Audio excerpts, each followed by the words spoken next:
General Flynn had an unreported contact with the Russians, which is an offense. And if press accounts are right, there might have been discrepancies between facts and his FBI testimony. In your estimation, was General Flynn at that time in serious legal jeopardy? And in addition to that, do you sense that the President was trying to obstruct justice or just seek for a way for Mike Flynn to save face, given he had already been fired?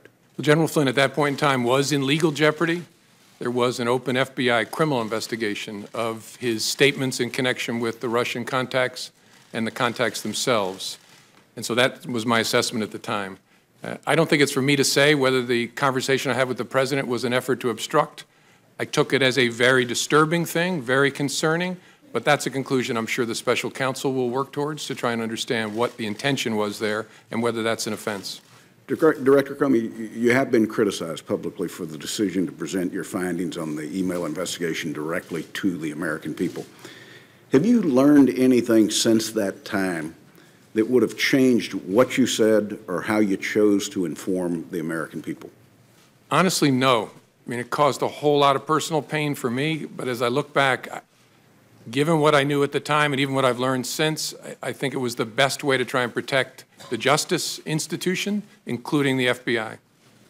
The decision to publicly go out with your results on the email,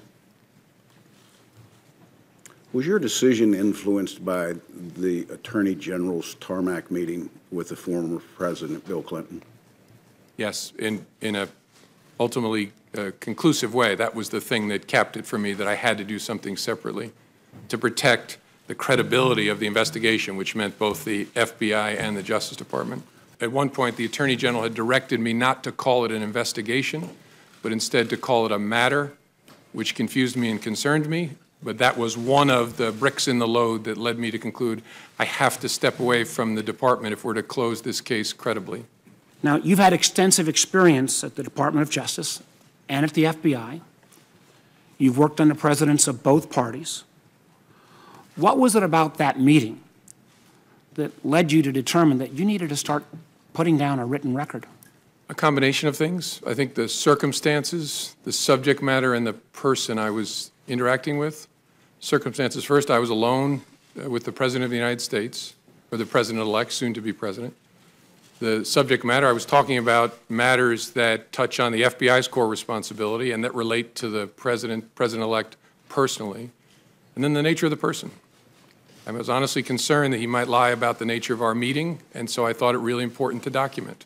That combination of things I'd never experienced before, but it led me to believe I got to write it down, and I got to write it down in a very detailed way. I think that's a very important statement you just made.